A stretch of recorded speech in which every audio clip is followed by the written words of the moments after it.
Well, this is it, the big event of the Future Saga. After Tools of Destruction and Quest for Booty, does A Crack in Time still remain as my all-time favorite Ratchet and Clank game? Well, there's only one way to find out, so strap yourselves in, get yourself something to eat, cause this might be a long one. Welcome to my revisit to Ratchet and Clank Future, A Crack in Time.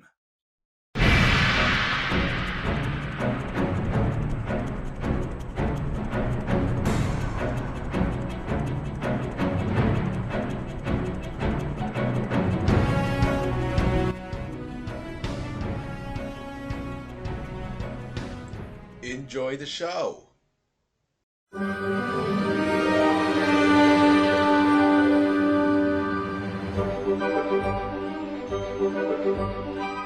Hello and welcome back to the Ratchet and Clank Revisit. For the third part of the Future Saga, it's the main event itself. Ratchet and Clank Future, A Crack in Time. A Crack in Time, originally pitched as Ratchet and Clank Clock Blockers, is a 3D action-adventure platformer and third-person shooter. It was released for the PlayStation 3 in October of 2009. It was originally meant to be the finale, not just to the Future Saga, but to the franchise as a whole. Now, obviously that wasn't true, as we still have All for One, Full Frontal Assault, Into the Nexus, the 2016 movie game, and Rift Apart to still look at. Now, much like Up Your Arsenal, I have tons of memories with this game. Some good, some great, and others not so much, which I'll get into later. So, without further ado, here's the question. Is A Crack in Time a piece of trash, or is it a worthwhile treasure? Let's find out. So the game opens with an interview with Captain Quark, who briefly retells the events of Tools of Destruction and Quest for Booty, before we get a narration by a new character who explains the events of Clank's creation, where we see Dr. Nefarious and Lawrence, with Nefarious having been assigned by the Zoni to repair Clank. In truth, the Doctor is using the partnership as a front to find a key to a room called the Orvis Chamber from Clank's memories. When the Zoni deny him access, Nefarious betrays them and chases them away with his robotic forces and his newest creation, not the hypersonic brainwave scrambler. The hypersonic brainwave scrambler!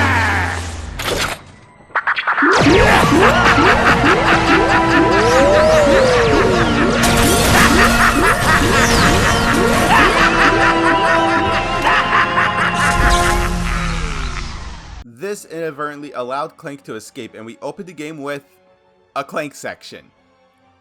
Ballsy move, Insomniac!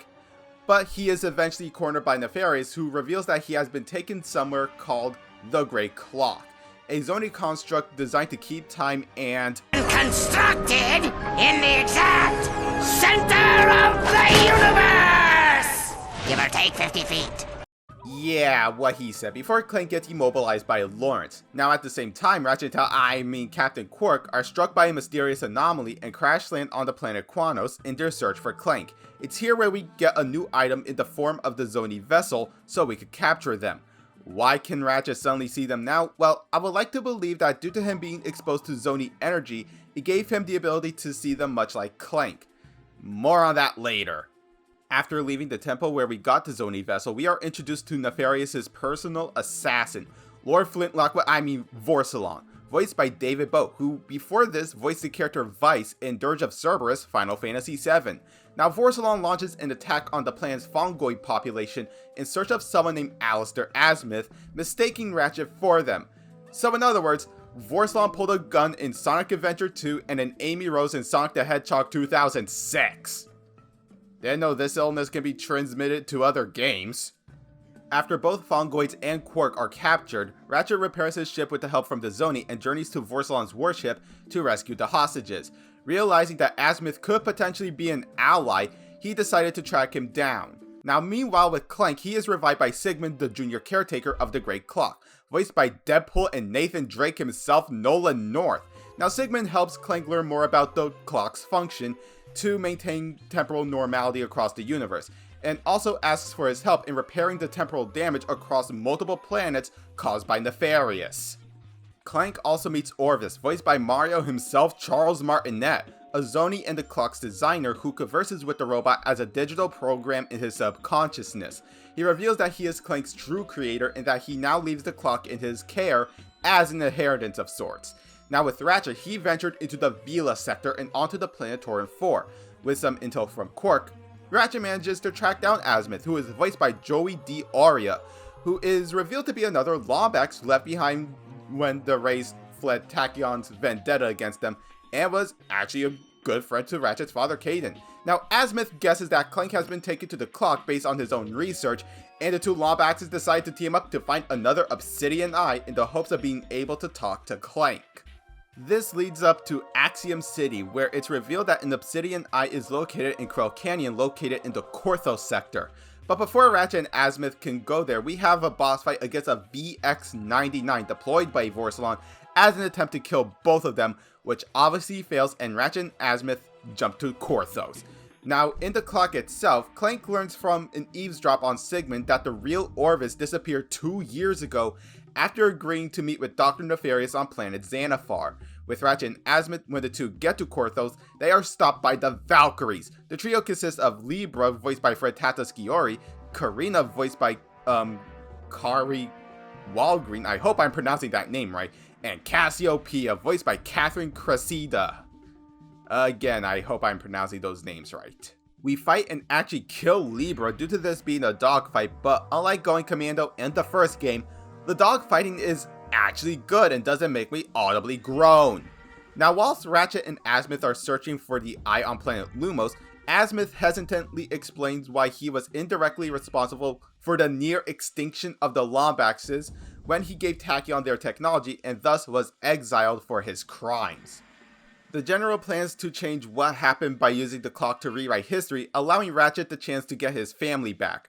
Now, Ratchet and Azimuth do find the eye and use it to communicate with Clank, who brings them up to speed about Orvis' plight and implores them to go to Xanathar to save his father. Now, on Xanathar, Ratchet uses a time portal created by Sigmund to travel back in time to attempt to rescue Orvis, who is being tortured by Nefarious, for information on how to enter the chamber, the central control room of the Great Clock. Now, Orvis also warns that Nefarious about the clock is not to be used as a time machine, and thus disappears after the Doctor tries to attack him. Shortly after returning to the present, Ratchet learned that Azimuth has been kidnapped by Vorsalon, who forces Ratchet to come and save him. Although initially angry that Ratchet chose a rescue mission over finding the clock, Azimuth relents upon learning of Ratchet's time travel, assuring that using the clock is worth the risk before both Lombaxes jump to the Bernelius sector. Now, at the clock, while testing out a piece of equipment, Clank encounters the plumber in his subconscious, who cryptically tells him not to risk any more than 6 minutes. He and Sigmund then open the door to the Orvis chamber, but are immobilized by Lawrence, who have been following them throughout the clock on Nefarious' orders. Ratchet and Azimuth intercept a fake distress call from Clank on planet Vapedia, where they defeat the local Valkyries and rescue him. After Clank repeats Orvis' warning to the damage to reality the clock could cause if used incorrectly, Ratchet gives up on the idea of using it to save his family and the Lombaxes before an upset Azimuth leaves. With the duo reunited, they rendezvous with Quark as they enter Nefarious' space station so that his armada cannot reach the Great Clock, all while in the... I'm sorry! I'm sorry! The tiny Nefarious skin always gets me, even on repeated playthroughs. I'm sorry. Can we...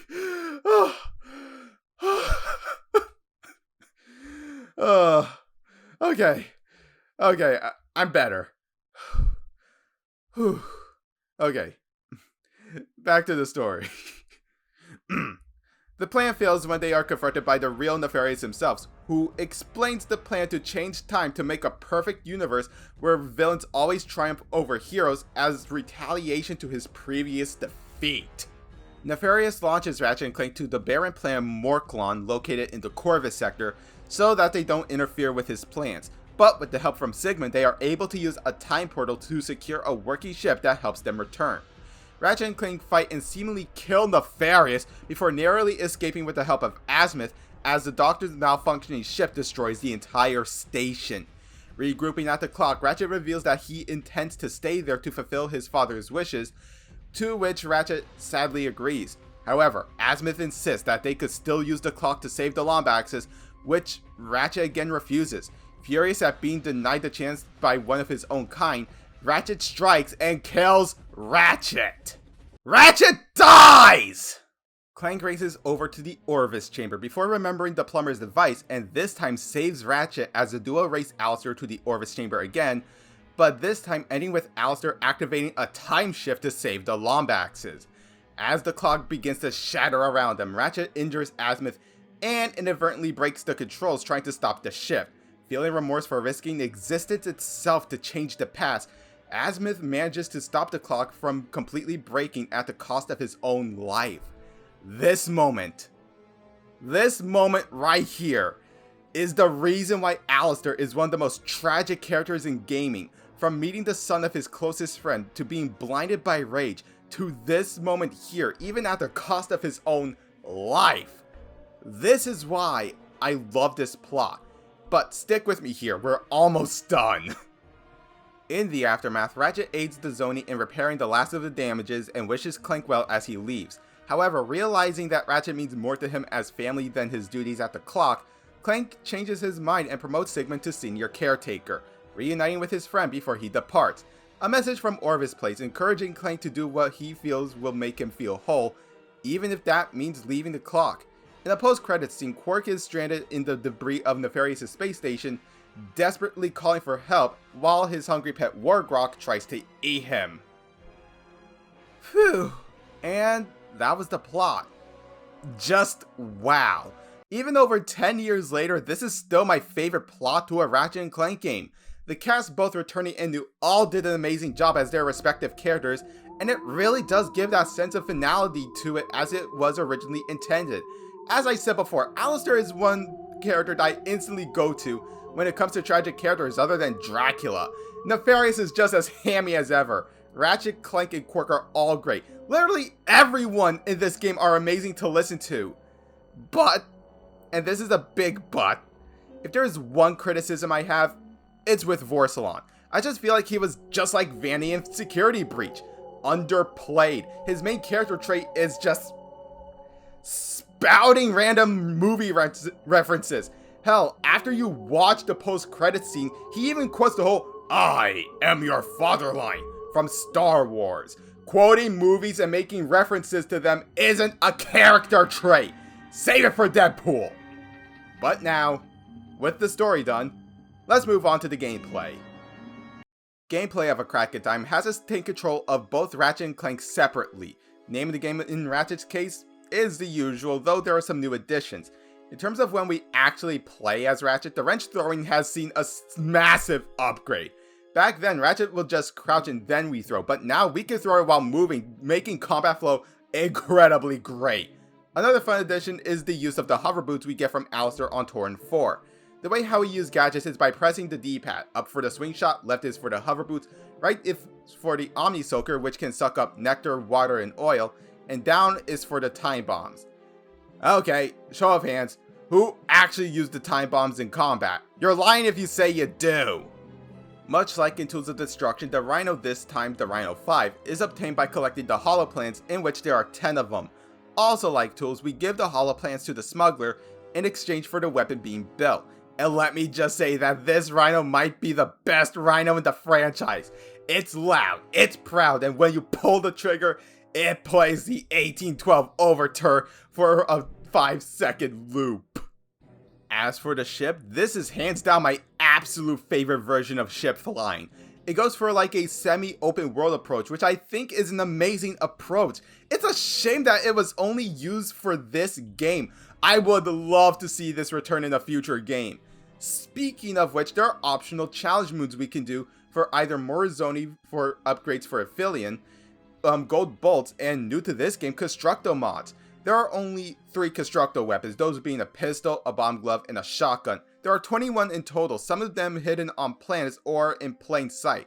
Some obtained by the Agorian Battleplex, which is the token battle arena, or on the aforementioned challenge moons. If you were to collect all 40 Zoni, you get an optional final fight against Vorslon, where he actually puts up a great challenge. Keep in mind I played this game on the hardest difficulty, that being on hardcore while also on challenge mode, and even with the Omega Rhino 5 fully upgraded at level 10, he was still kicking my ass to no end.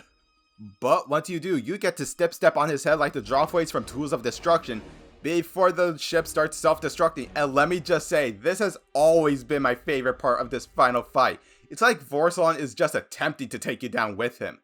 Now, beating him allows us to gain access to the Insomniac Museum.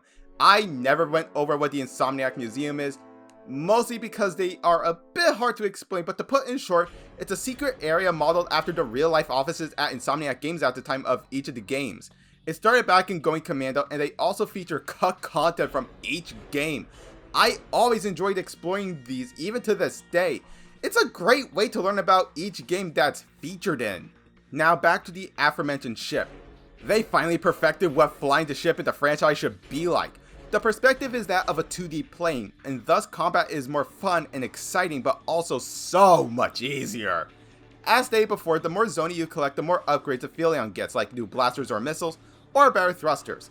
Some of the upgrades are required to progress with the game, but if you're a completionist, you would probably be doing them anyways. Now, while flying in the open world flying sections, okay, pseudo open world, because there is a barrier on how far you can fly before you get notified about entering deep space. Now, back to what I was saying, there are side quests you can do to earn more bolts. One of these side quests is actually glitched, so you can just repeatedly do that particular side mission until you have enough bolts to buy every weapon and armor available. But keep in mind the reward is only a measly 3,000 bolts. So overall, Ratchet's gameplay is easily my favorite when it comes to the Lombax.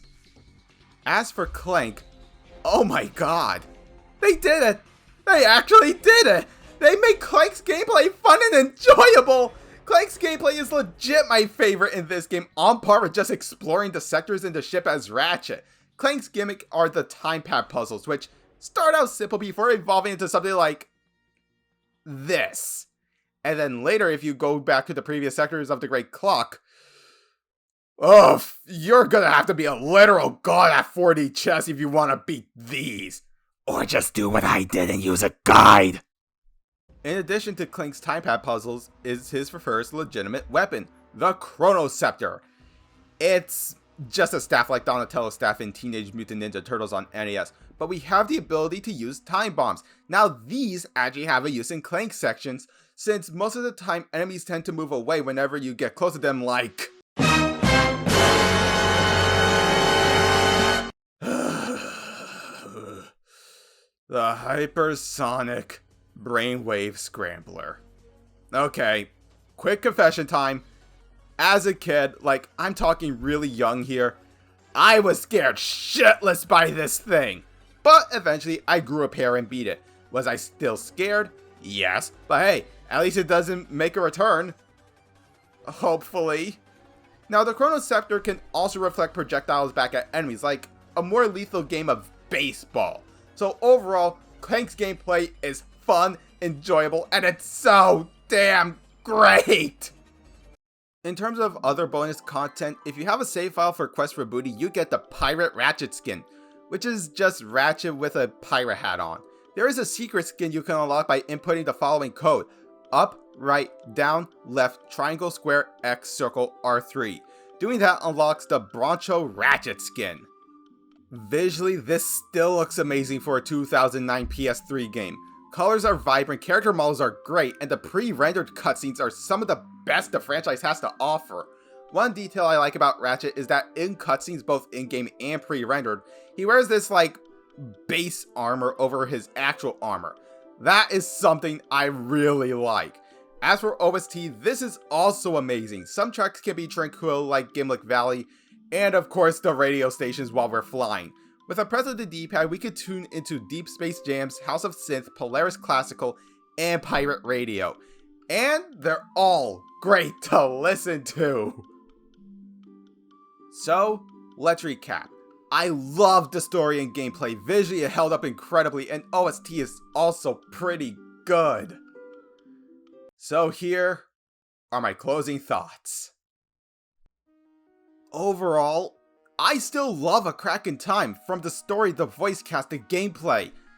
Just about everything, I still can't get enough of this game.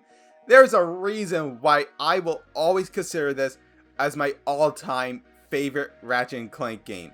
So, in conclusion, Ratchet and Clank Future, A Crack in Time gets my score of a perfect 10 out of 10 with my seal of platinum to represent the platinum trophy. But as always, I want to know from you all. Did you play a crack at time? What did you think of it? And is it a game you would recommend to a friend?